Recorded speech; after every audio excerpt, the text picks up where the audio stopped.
Hello and welcome to Actual Reviews in English, another TLDR video where I take a quick brief, or at least try to be brief look at whatever I've reviewed and force myself to say something good, something bad, what I think is the best and what I think is the worst, all in my own opinion, of course.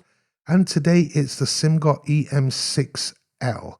These IEMs were sent to me by Simgot directly. I have no affiliation with Simgot, and if you want to know more, you can check out the full review, which is linked in the description, or just head over to actualreviews.com. Okay, so starting off with something good. I think these are a nicely built, sort of simple but elegant looking set of IEMs. I find them comfortable. They're not overly large. They're pretty lightweight. I like the cable. The cable's nice and soft and it doesn't have a mind of its own. In general, I just think they are a nice set of IEMs that don't look cheap, but at the same time don't scream, look at me, look how different I am. They're just simple and straight to the point. Something bad, well, what you're seeing on top of the table for €100 is what you get, which in comparison to some other brands is a little sparse.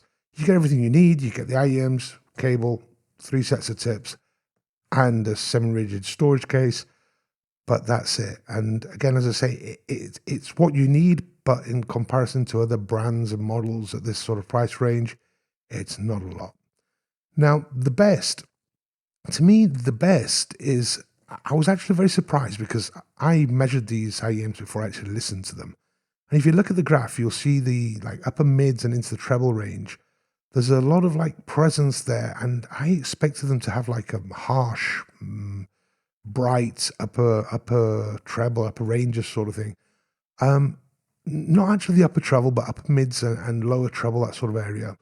I expected them to be pretty harsh and even sibilant.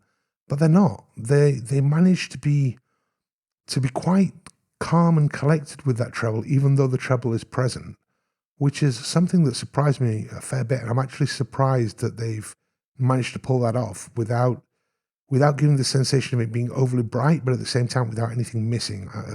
Doing my usual sibilance tests and so on, things were at a neutral point. They were nor rolled off, nor were they overly present. So yeah, I would say that is the best thing, the way they've managed to make that treble present, but not in your face sort of thing. Now the worst, well, for me personally, it's the overall tuning of this, because it focuses, if you don't know, these IEMs are tuned to the Harman 2019 curve. You might like that, you might not. I'm personally not a huge fan. And for me, there's a bit too much emphasis on the mid bass. I would have preferred less mid bass, more sub bass, because when you were listening to tracks that already have a bit of emphasis on the mid bass range, it sort of eclipses anything that's going on below and in the sub bass. They are pretty good in those ranges. They perform pretty well. Things are clear. They're articulate. They're pretty detailed down there as well. They will do it well, but yeah, the tuning is not my favorite thing. But anyway, if you want to know more, check out the full review. I'll go into more detail, give you a few more examples of songs and that kind of thing. You can find it linked in the description, or just head over to actualreviews.com. And that's it for today. I'll be back with another one soon. See you later.